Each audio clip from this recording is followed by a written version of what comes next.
Welcome back to Turpentine VC, a podcast where we discuss the art and science of building successful venture firms, VC to VC. For today's episode, we sit down with Howard Morgan, the chair and general partner of B Capital.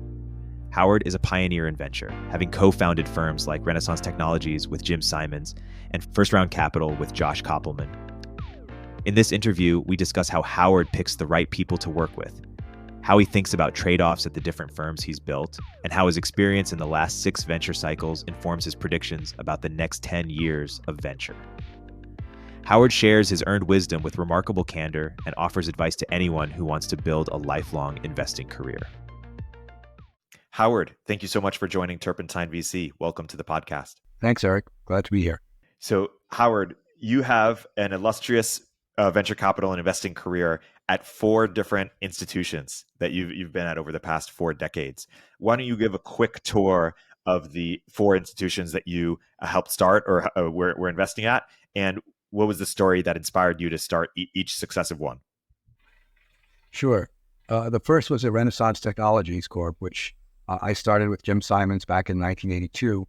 It's known mostly as a quant shop because it is the premier quant investing group, but from 1982 to 1989, when we started, half the money was in venture. And Jim and I had done 2 private companies in the late 70s and beginning of 1980. And he was still a professor, I was still a professor. And in early 82, he said, well, why don't you take a leave of absence and we'll start Renaissance Technologies. I've got $70 million. I can only invest 35 in quant, and we'll put 35 into venture. And so we did that between 1982 and 1989. We had top decile return, 25% IRR. Fortunately, but also unfortunately, the quant was returning 38%. So we took the venture out of Renaissance. And for the next decade, I invested my own money, his money, same physical location, and helped start Idealab with Bill Gross. And from 1996 and even through today, where I'm still on the board, helped create a huge number of companies at Idealab. Bill Gross's ideas, investment dollars of mine and other people's, and paid search, for example, we became Overture. Google ended up paying $600 million for the patent rights. We did it at a time when everyone thought paid search was evil. Walt Mossberg at Wall Street Journal at one point called it evil. Why would you allow people to alter your search results by paying for them? But we and Larry and Sergey all figured out that actually you would get better results, not worse results, because people wouldn't pay unless they were getting value back. So we did all of that. And then in 1992, one of our investments was a company called Infonautics. And it was started by 2 people, Marvin Weinberger and Josh Koppelman. And Josh... And I was the sort of lead investor. I also did some technical design for them and so on, having been a database expert. And we took Infonautics public in 96. It created what's called ProQuest today. In 97, 98, Josh said, gee, I want to start something else. I see how Amazon is doing, and we could sell used books for half what Amazon's charging. So I'll start half off Amazon.com. And we bought a whole number of different URLs, half off Amazon, half off eBay, etc.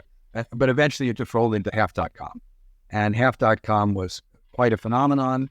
Josh is an amazing entrepreneur. And one of the things, at one of the marketing meetings at half.com, somebody said, how do we get half on the map? And somebody said, oh, let's get it on the map. So we went to a town in Oregon called Halfway, Oregon, paid them some money and computers for all their schools to get them to change their name to half.com Oregon for a year, which they did. And because we got them on the map and it was such a clever stunt, we got on the Today Show, we got all sorts of media, and Half did really well and was bought by eBay during the height of the bubble. And they paid a lot of money for it, but because it's the basis for buy it now, they actually made money with it. So even though they paid a lot, the only thing they didn't get was Josh full-time. Josh was there for a couple of years, like 2 years. He just didn't want to move west. And so he came and said to me one day in 2002, 3, gee, I want to do some more angel investing. So he and I did some angel investing together. And in 2004, he said, I think there's time to be able to start a seed stage fund because it cost us $5 million to get Infonautics to its first product ship. We had to buy servers, big gigantic Sun machines, big Oracle licenses. We had to build our own data center. We had to hire people to run it 24/7. By the time he was building half.com, it only cost $2 million to ship the product because you had open source software. You had much cheaper computers, and you had rack spaces and people who were willing to host those machines for you and hire the people for monitoring. We realized that you could start companies cheaper. And John said, I think you could start a company for $250,000 in 2004. So we figured out a way to get some deal flow, and we started to see whether we would like it, a one-year fund called First Round Capital 2005. And over the next 2.5 years, as we sort of found we liked it, we ended up hiring some partners, Chris Fralick, Rob Hayes in San Francisco, Chris in Philadelphia, New York. Ended up raising about $50 million in total for that first set of funds. And in 2007, we went to the big guys, namely Dave Swenson at Yale and people at Princeton, and said, we're going to do a $125 million fund. It was ended up slightly higher, 130 something, to invest in seed stage. And they said the same thing to us, which was, that sounds great. We like you guys. You've got experience. Howard, I was at the time 60 years old. Josh, exciting entrepreneur. But if we can only put in $20 million, it can't move our needle because we got $20 billion endowments. But we'll do it anyway. And let's see what happens. And that was First Round Capital. And I told Josh when we started, I'll give you 10 years because, I'll be 70 in 10 years and who knows what I'll want to do and what you'll want to do. And I know that funds will have had typically difficult time with generational transition. So that's what we did. Now, First Round Capital 2 ended up with 70 companies roughly in it. Roughly 68 of them returned kind of 5x the fund. We had companies like Square, now Block, in there. Uber. Square was an interesting story because in 2005 we did Odeo, which was a podcasting company, and the founders, Ed Williams and Bill Stone and Jack Dorsey, came and said, we're giving you your money back. Apple's about to announce our product. And so we won't have any, but we'll come to you with our next deal. And the next deal 6 months or less than that later was Twitter.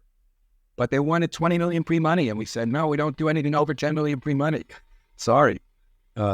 So we didn't do it. I mean, fortunately, I was an investor in Union Square Ventures, which did do it. But then when Jack came to us with Square a couple of years later at a higher price than 10 million, we said, we learned our lesson. We think we'll do this one. And we did. So those 68 companies did quite well. But the 69th company was started by Garrett Camp, who was in our Blank Check Club. Garrett had started StumbleUpon in Calgary. It was a web discovery company. eBay bought it. We made a lot of money, and we said to Garrett, whenever you're finished with eBay, we'll give you a desk and some money, whatever you want to start next. And so he came to us, we gave him some money, and we said, now, what is this thing going to do? He said, well, I'm going to call black cars in San Francisco. I'm calling it Uber Cab. And we said, well, how big is the market for that in San Francisco? He said, no, mates, maybe $100 million total market. He said, that's not so big, but, you're a good product guy, get it started. He and Ryan Graves got it started and built, and the taxi commission made us change the name to Uber. They wouldn't let us use the word cab. And 3 or 4 months later, he brought in his friend Travis Kalanick, and the rest is history. So Uber returned in the order of 20x the fund by itself. And then, but Uber grew very quickly. I mean, from 2010, 9-10, at 4 million pre-money where we invested, in 3 years, it was at 3 billion. And then it did rounds even higher. And of course, when it exited higher than 4 million by a fair amount. But we invested at the same time in another company, which we turned down first. We turned it down. Chris Fralick had brought it in. Chris came back to us a few months later or a few weeks later and said, you made a mistake. I'm going to bring in my son to pitch you on this. And he brought his 8-year-old son, Max, in to pitch us on Roblox. And we did Roblox. And Roblox took from 2009-10 to 2018 to get to 100 million valuation. But when Roblox went public in 22, it was even bigger than Uber. And so in the end, Princeton and Yale each got $1 billion back, which in a $20 billion endowment moves you needle. Yale's is bigger now, but still, we got awards from them and so on. But I did stick to my promised to do 10 years. And so in year 8 and 9, we started figuring out how to do the transition. And I stepped back and I got a lot of, emails of, would you join my seed fund? And the answer to that was, no, been there, done that. I'm still an advisor at first round. I'm still, good friend, big LP, etc. But I got a call from another friend, Raj Ganguly. Raj had been at Penn. He was an M&T student. He was an entrepreneur, built a company, sold it to KeyBank, then went to McKinsey, then went to the Harvard Business School, where in the same building he lived in, there was this two young kids, Mark Zuckerberg and Eduardo Saverin. And he became friends with Eduardo. And after Harvard Business School, Raj went and helped start Bain Capital Asia and was based in Singapore. And Eduardo had moved to Singapore in 2009, 10, something like that, because his wife, and started investing with him. And so they came to me in 2016 and said, we're starting a fund, and I want to tell you about it. And I said, sure, come on in, I'll give you a half hour. And 3 hours later, I said, great, I want to be a big LP in this fund. And they said, that's not what we want. We want you to chair the fund. We want you to basically help us make new mistakes and not repeat the mistakes you made building Renaissance, Idea Lab, and First Round Capital. So we'll get a head start. And the three things that excited me about B Capital and the opportunity was, first of all, it was B stage and later. So I wasn't competing with first round. I didn't really want to compete with first round for a while. Eventually, we started an early stage fund. Secondly, it was B2B focused. First round had done a lot of B2C. And for me, I just like learning new things every day. And so spending more time on B2B, I had worked as a consultant for the big giant Fortune 500s when I was a professor for 15 years. I had been in the 2010 period for about 13 years on John Deere's global advisory board. So I understood big companies in B2B, and they were getting digitized, and there was huge opportunity. Third, it was global. It was going to be headquartered in LA and Singapore with offices in Delhi. We now have offices in Delhi and Bangalore and Jakarta and Beijing and Hong Kong and LA and San Francisco and New York. So pretty global, although 60 to 2/3 of the fund goes into the US, the rest goes overseas, and there's great opportunity there. And finally, the icing on the cake was it was a partnership with the Boston Consulting Group, BCG. And I spent a lot of time with Rich Lesser, who was then the CEO of BCG. He's now the chairman, understanding why they would do a venture fund, because they had gotten burned in the bubble in 2000. They did a venture fund with IBM and JP Morgan. It was a complete disaster. And he said, no, we need to have companies that we can show our clients new technologies that are actionable. So we want companies, if you're in a later stage where you're going to be, that we can say to a client, here's an interesting company, here's a new technology, and we want you to try it. And they could try it. And so the relationship is a very strong one. That's grown to a third of my time, which if you ask my wife, she said that means 8 hours a day. But that's what we've been doing. And in 2021, we decided we could start an early stage fund. So I gave up my first round affiliations in 21, but we've done a number of deals which we've co-led with first round. So the relationship is still very, very positive. So that's kind of the background of how I got here to B Capital, which now, by the way, has about $6.5 billion under management. That's a great overview. And talk about B Capital. When you think about global investing, how do you get comfortable sort of understanding not just sort of the macroeconomic, but also the geopolitical situation in this kind of crazy geopolitical environment? It feels like you have to know so much more to be able to invest there, and things fluctuate so much. How do you think about building a global firm in that way? Sure. I mean, the geopolitics are very critical. Obviously, China, we didn't start with China. We went into China in 21. We hired a senior partner there. We've been with SoftBank China. And we still felt and still feel there's huge opportunities in China, even staying far away from any of the geopolitically sensitive areas. We don't do hardware, so we're not doing chips. We don't do military technologies. We don't do dual use technologies. But we do a lot of things like the biggest auto parts distributor in China, which just went public on the Hong Kong exchange, too, and textile marketplace, and something called Geek Plus, and use to give users advice. So it's very tricky. So India, Indonesia, Singapore is a lot simpler in the sense that there's great technology. They're giantly explosive markets. India is now population-wise bigger than China. And and in India, there's 1 billion people now with cell phones and bank accounts on their cell phones. And government is finally created an environment in India which has much less corruption than it did 20 years ago. And so we've been taking advantage of that. But you do have to be careful of the geopolitics all the time. You don't want to, for example, we did a fair amount of stuff in Web3 crypto areas. And we were very careful in India in particular, where the government was not pro-crypto, to be careful of what kind of things we would do there. We stayed most of in China, for example, we stayed out of education completely because we knew that the government was concerned about education for several reasons. One was, the parents were spending too much money on it. Two was they had 400 million people learning English, but they were learning English with American materials and American value systems. And President Xi decided at one point, he didn't like that. So he basically shut down online education in China, created the stock market for all those companies. We were fortunately, I'd stayed away from things like that can get sensitive. So we're mostly B2B, real industrial kind of stuff over there. And we have to be cognizant at all times that there are geopolitical risks. And you have to be cognizant of how can you get your money out. Most of these countries, you can always put it in. Can you get it back out again if you have a big win? And right now that's possible. So we're pretty comfortable with that. But I would say that in 2012, essentially all the unicorns in the world were in Silicon Valley. In 2023, they have about 20% of the unicorns, and the rest are widely spread. New York and LA and Austin and Chicago and Delhi and Bangalore and obviously all over China and a couple in Europe, not that many.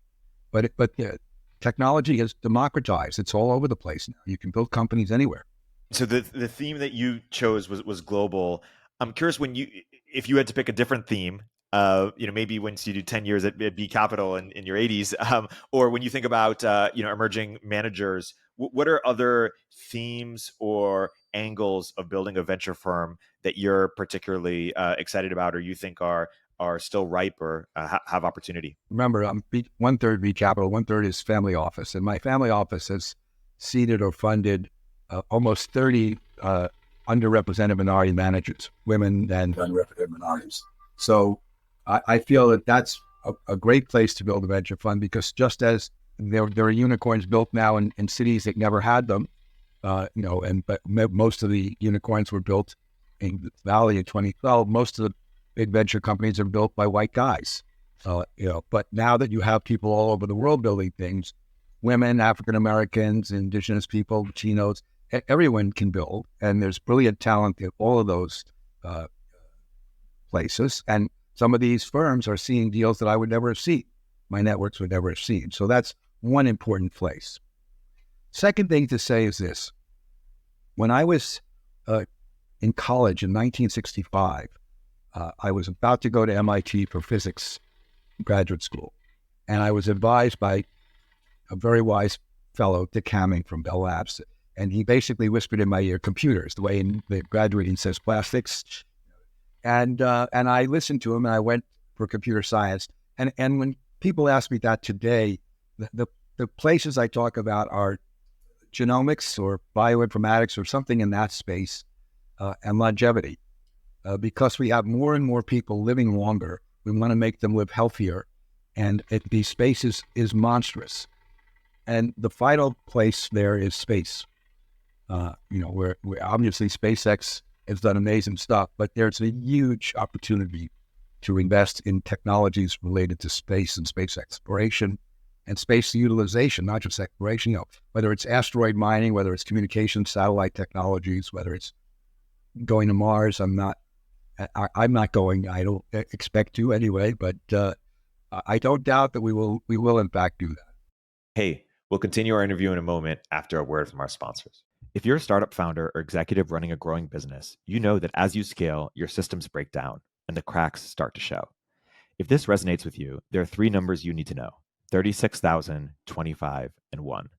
36,000. That's the number of businesses which have upgraded to NetSuite by Oracle. NetSuite is the number one cloud financial system, streamline accounting, financial management, inventory, HR, and more. 25. NetSuite turns 25 this year. That's 25 years of helping businesses do more with less, close their books in days, not weeks, and drive down costs. 1, because your business is one of a kind, so you get a customized solution for all your KPIs in one efficient system with one source of truth. Manage risk, get reliable forecasts, and improve margins. Everything you need all in one place. Right now, download NetSuite's popular KPI checklist, designed to give you consistently excellent performance, absolutely free, at netsuite.com/turpentine. That's netsuite.com/turpentine to get your own KPI checklist. netsuite.com/turpentine.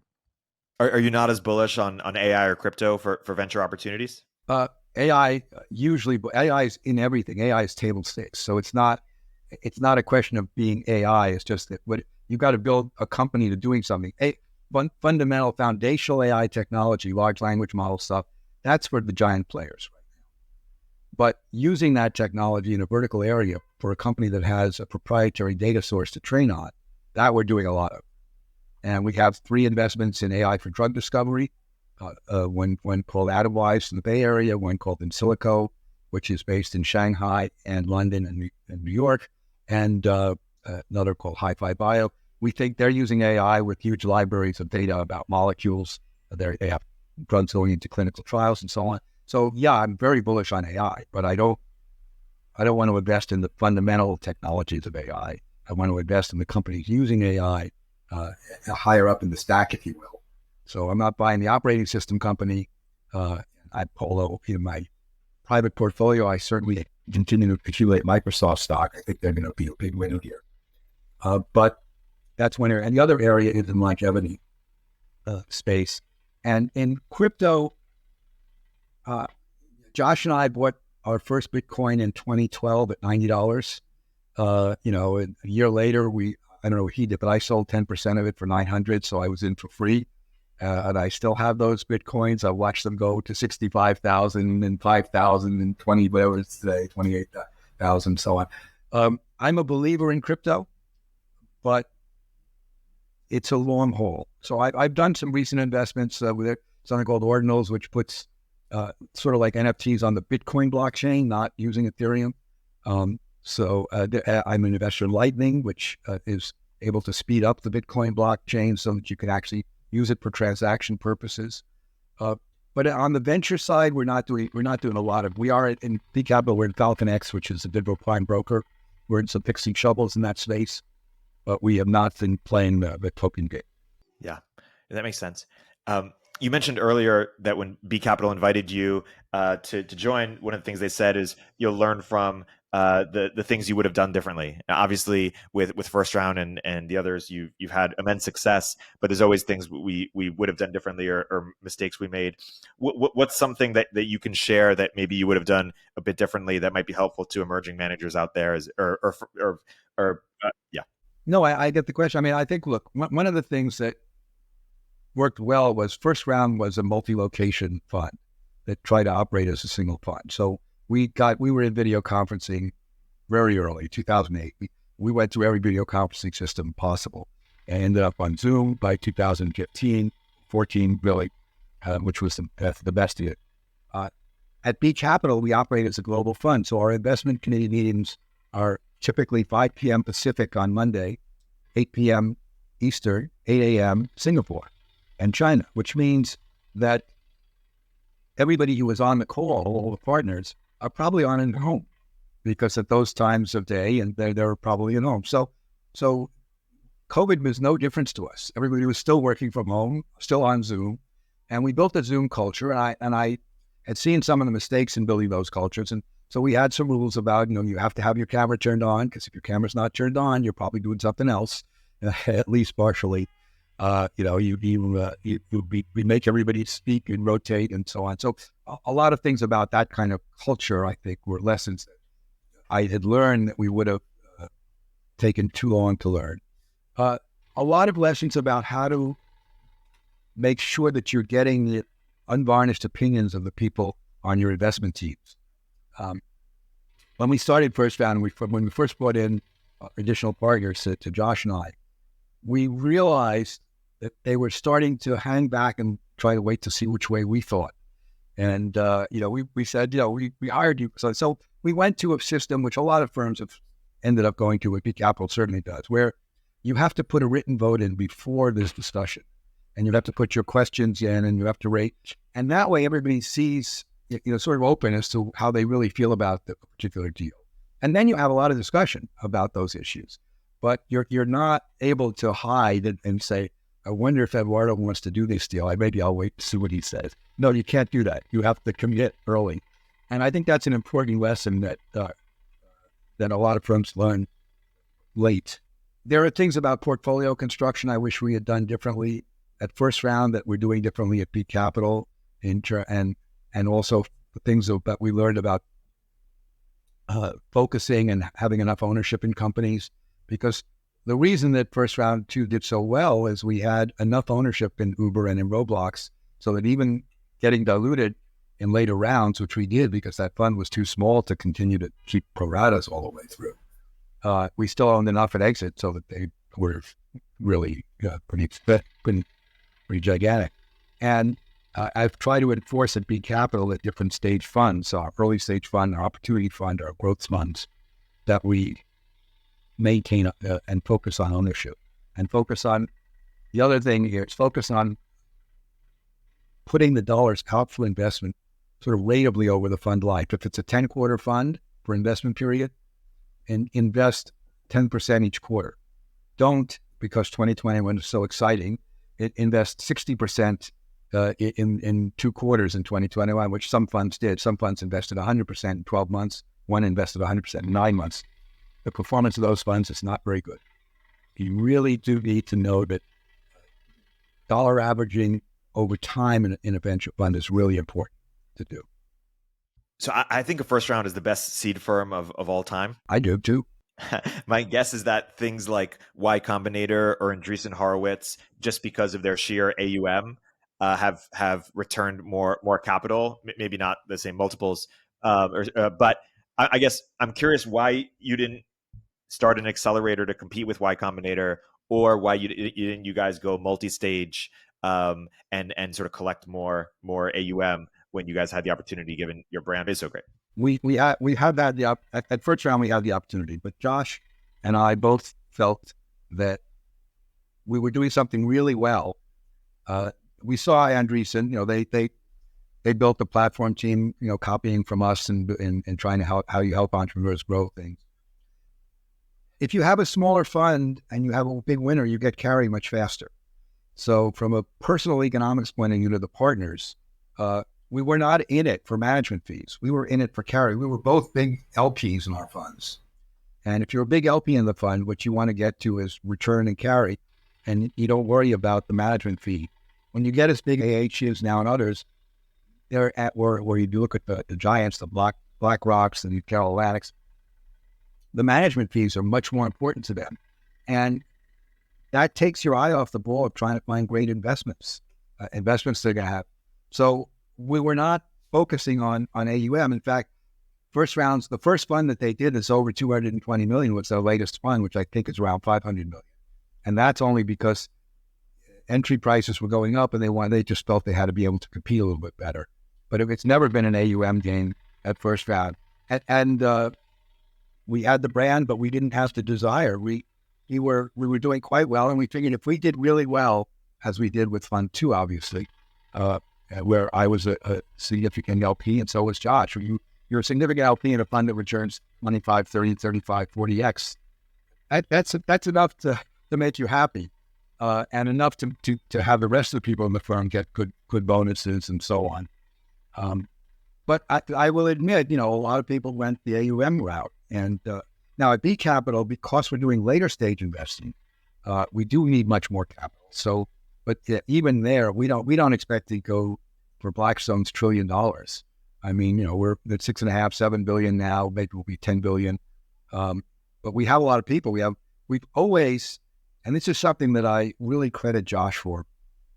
When we started first round, he was willing to put out money to build a company sort of a year one or two funds rather ahead of management fees.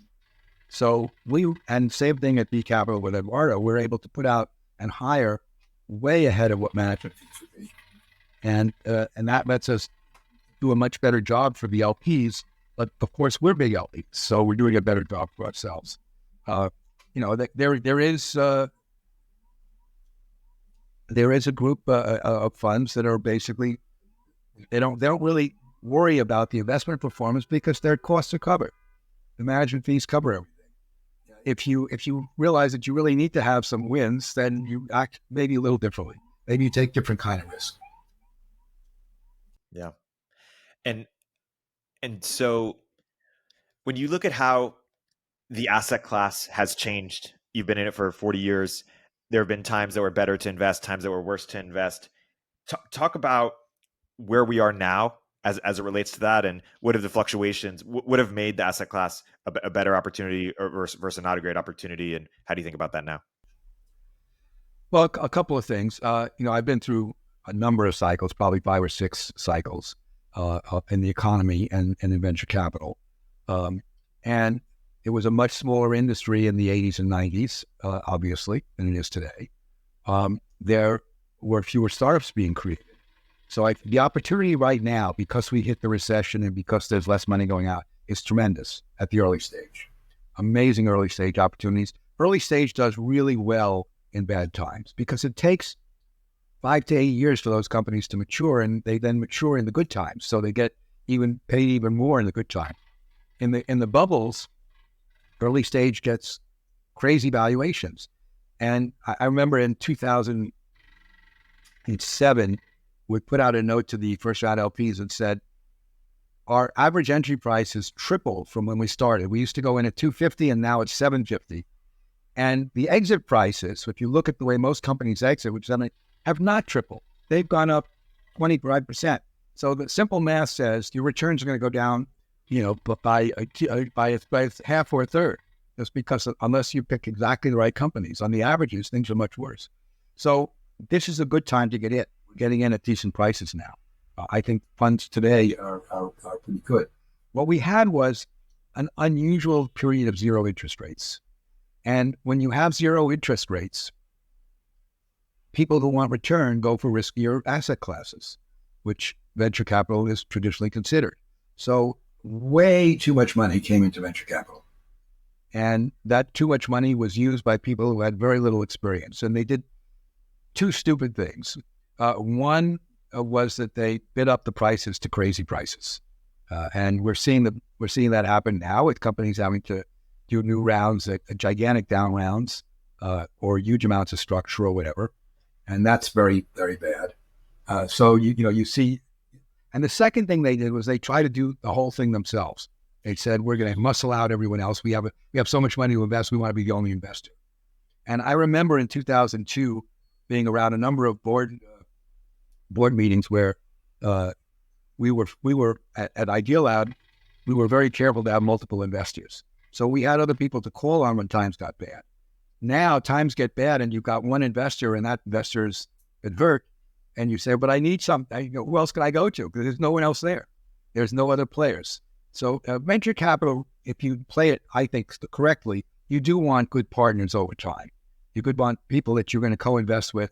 So you don't own 30% of the company. You own 15 and let 10% go to somebody else and a couple percent go to some really influential and helpful angels and strategics and so on. And we lost that lesson. Too many players lost that lesson during the bubble years. And companies are suffering as a result.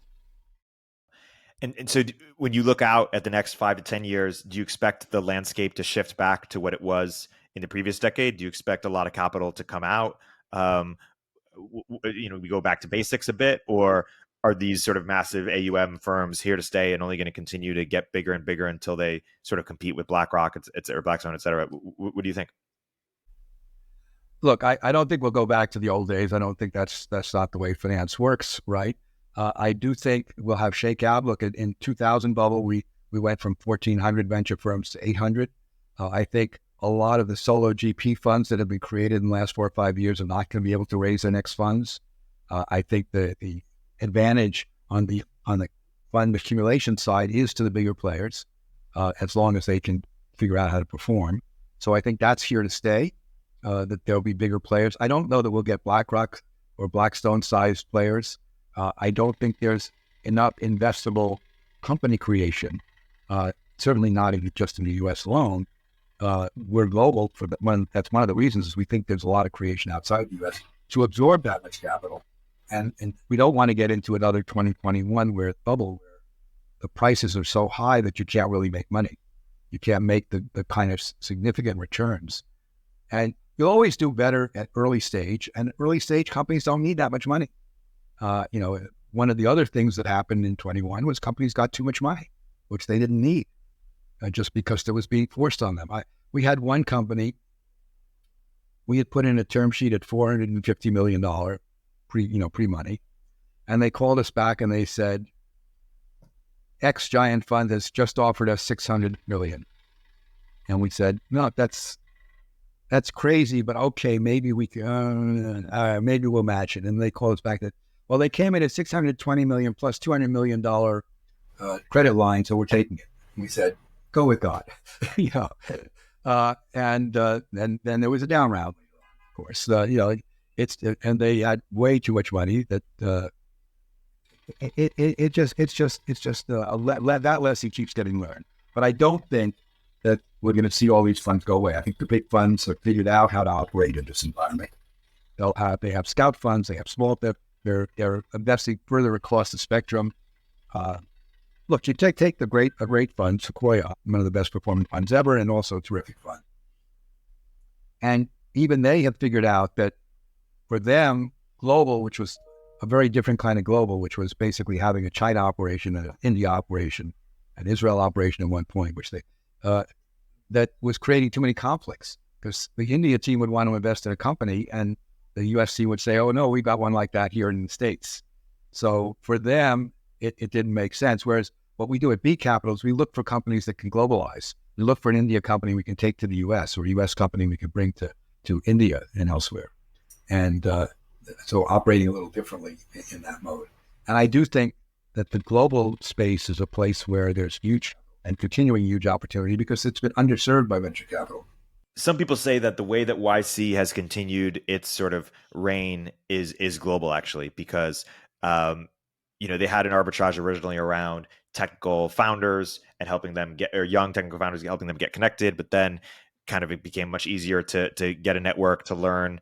And now the opportunity has been getting global founders connected. You mentioned why you guys didn't go the route of multi-stage, but say more about the accelerator. I mean, after all, YC is the first round as well, meaning they invest first, and first round, invests early, but they just do higher volume and via this kind of, sort of 3-month cohort model. Why didn't you guys consider doing something similar? Or how do you think about that? We were obviously looking at and investing in YC companies from the very beginning. At the beginning, they really were a strong positive signal about an entrepreneur. There were tiny cohorts with some great companies in them. And even there, you make mistakes, right? I mean, Josh and I each asked our wives whether they would be willing or interested in us making another couple $100 a night by putting somebody on our couch. And they said, NFW, we're not going to let anyone in our house. And so we had to tell Brian and Nate that we weren't going to do Airbnb. But we looked at, I had done obviously with Idealab, one of the first incubators. And so I understood what it took to help companies. And YC's approach was a good approach that worked at that time in Silicon Valley pretty well. We were innovating in different ways at first round. We were innovating with our first round networks and we did a lot of training of people. So first round ran a number of courses to train people in angel investing, so that those angels would get us deal flow. We do train entrepreneurs. First round, I still feel very close, but first round does train entrepreneurs. They ran a number of classes for female entrepreneurs over the last 8 or 9 years, and have developed a lot of things that would get them some of the benefits of what YC gets without building an accelerator and all that entails. Now, YC then went from small classes to hundreds to thousands. And we think the quality has suffered somewhat. We've done YC deals in Indonesia, in India, places. We see them. It's not nearly as strong a signal as it used to be, because there are other accelerators, there are other sources of seed capital for people. So, but we didn't do it because we were doing other things, and we didn't feel we needed to do it, and we could get access to the best YC companies because the first round brand and the first round support was there. And so, yeah, we missed this pre-seed. And, remember, we went into it, it was seed stage and then seed A, B. Then you got pre-seed and you got pre-seed, that people going in. We, at first round, stuck to pretty much where it was supposed to be, which was seed only. They've gotten to a little more A's nowadays. That makes sense. Is the insight of multi-stage firms, or the reason why, firms like Thrive, which start out small, have gone multi-stage, basically this idea that there's kind of a new set of LPs that needs to plow a ton of capital and isn't as multiples sensitive as there were previously? Or talk a little bit about that. There's a couple of kinds of LPs. There are LPs for whom, who are IRR focused, right? And IRR assumes that you can reinvest money at the same rate, but they're focused on IRR. So if you invest late, but you get a 2x multiple in a year, that's an amazing IRR. Even you get a 2x multiple in 2 years, it's a 40% IRR. So the multi-stage fund do have LPs who are looking for 20 to 30% IRR, which you can get if you're investing late enough so that your exits are likely to come in 2 to 3 years. And then at your MOIC, your multiple invested capital, 2 to 3 is fine for those kind of funds. At first round and in our early stage fund at B Capital, I'm hoping that we get closer in the 4 to 6 range, and occasional outliers like first round 2 with that, which is obviously maybe once in a lifetime. But you can get that at that kind of multiple. But most of the big capital, the big pension funds, the giant endowments, they're perfectly content getting a 3x over 5 years. And if you have large amounts of capital to deploy, that's kind of what they have to do, because they can't deploy that much capital at the super early stage. It's just not feasible.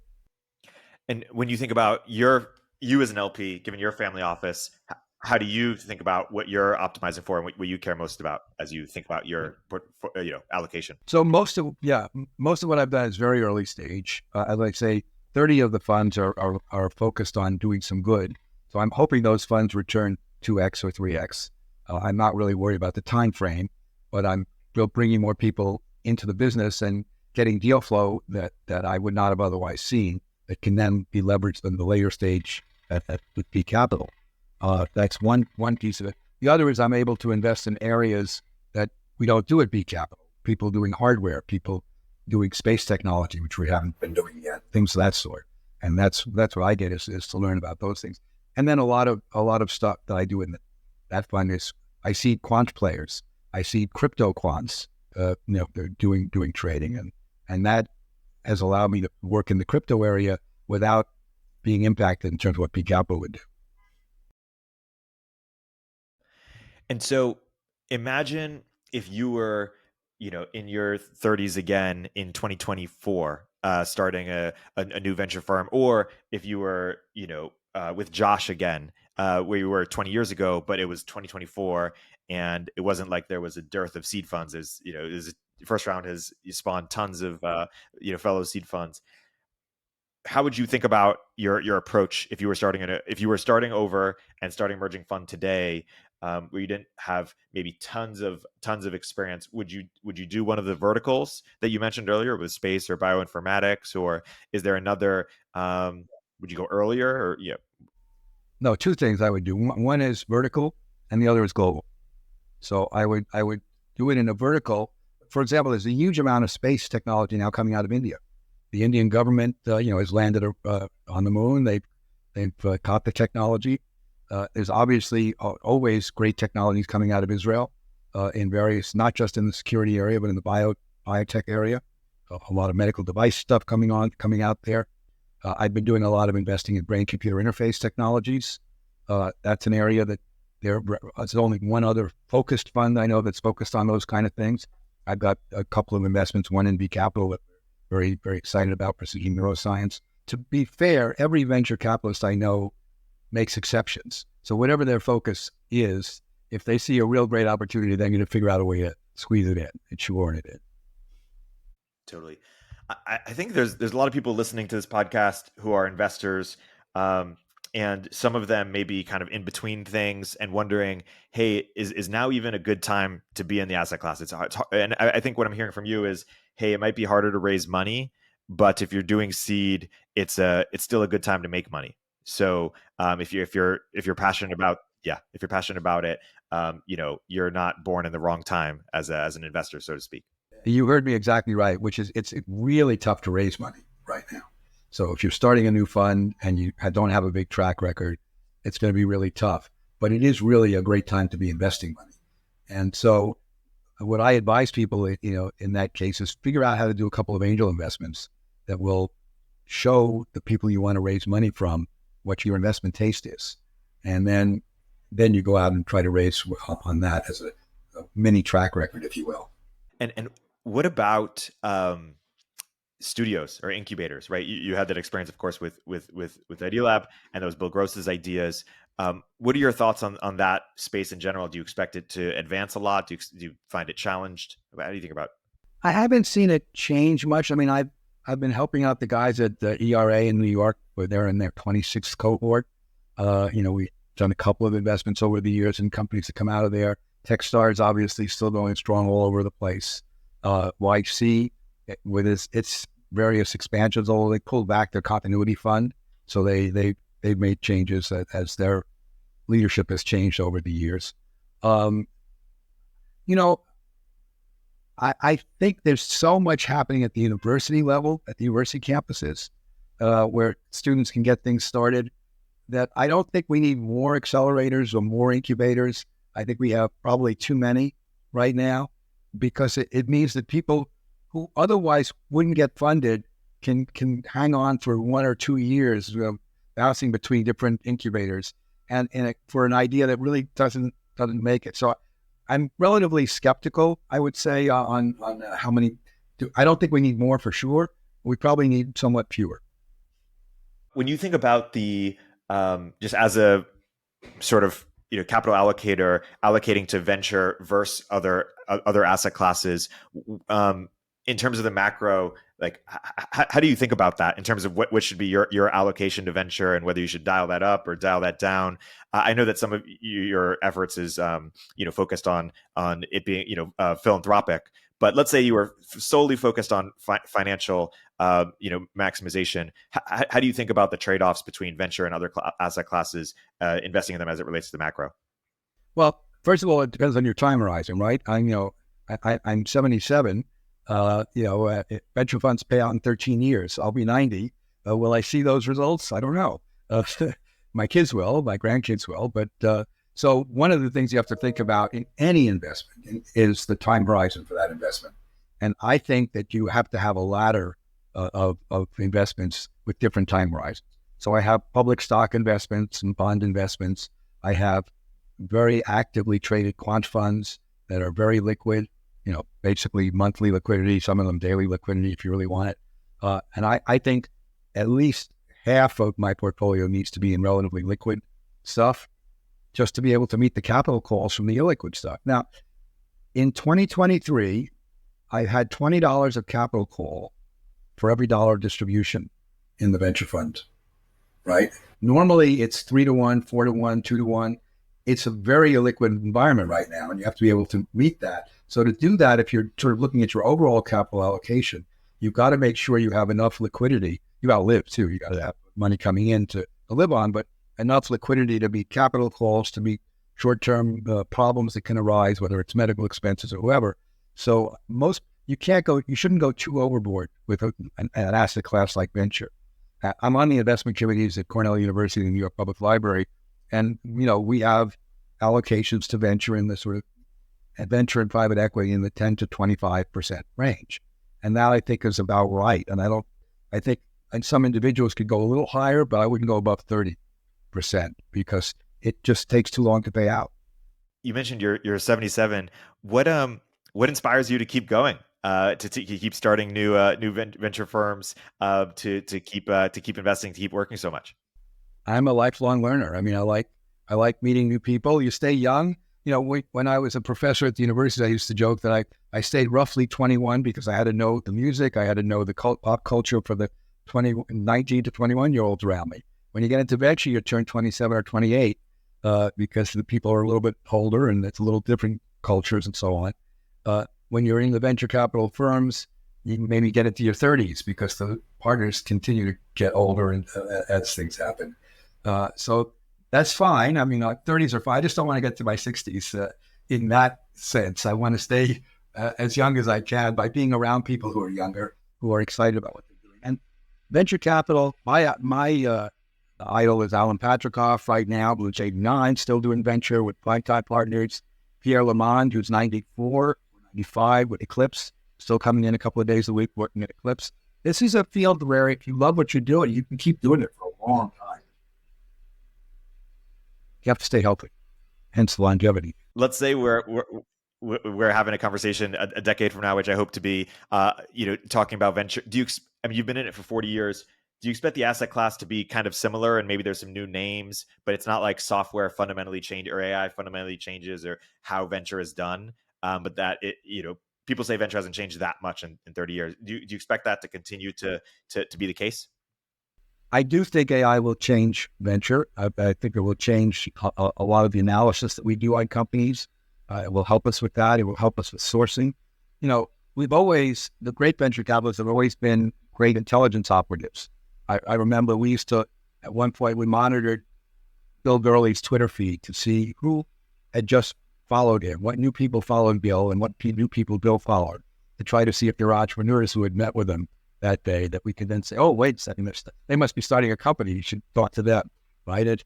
With AI now, you can pick up a huge number of signals as to who's starting companies to try to get at people early enough in their funding. And that's going to make a difference. I think it'll make a difference in later stage venture in doing the analyses of companies and so on. But will it fundamentally change? And it's not going to be machine-based investing for venture. It's still going to have people in it who will be augmented tremendously by Gen AI. At least Gen AI will write very nice pass letters, because the key job in venture capital is I tell my daughter, said, what do you do? I said, well, I talk to people about their companies. 99% of the time I say no, but you have to say no politely and maybe helpfully, so they'll come back to you with their next idea, which might be the right one. Lastly, it feels like you have a knack for picking the right partners. Over 4 institutions, but both Rentec, Idealab, First Round, B Capital. You've worked with exceptional people, kind of as they were developing or sort of in their prime or entering their prime. What is your superpower there around why you've been able to consistently pick amazing people at the right time to work with them? Well, it's interesting because I always have said if I were to write an autobiography, it would be pick great partners. My wife of 56 years is my first one of those. My superpower in that is a sign that was on Harry Truman's desk, which said, basically, you can accomplish anything if you don't care who gets the credit or the blame. And as long as you don't need to take the credit for everything you do, but you're willing to have partners who you're willing to let them take the credit, even though you influenced them or nudged them in the right direction, you can accomplish a lot. And they do the hard work, and you just push them in the right direction. So I think it's been a little bit of humility in some sense that's allowed me to find great people, work with them, and they know that I'm not going to try to steal their limelight, and I want to help them shine. In fact, and I'll just take the money at the bank. Yeah, that's a great note to close on. You can do a ton if you don't care who gets the credit or the blame. Howard, thank you so much for coming to the podcast and sharing your hard-earned wisdom with us. Thank you, Erik. It's been very, very enjoyable. Take care. Turpentine VC is a podcast from Turpentine, the network behind Moment of Zen and Econ 102. If you liked the episode, please leave a review in the Apple Store or rate us on Spotify.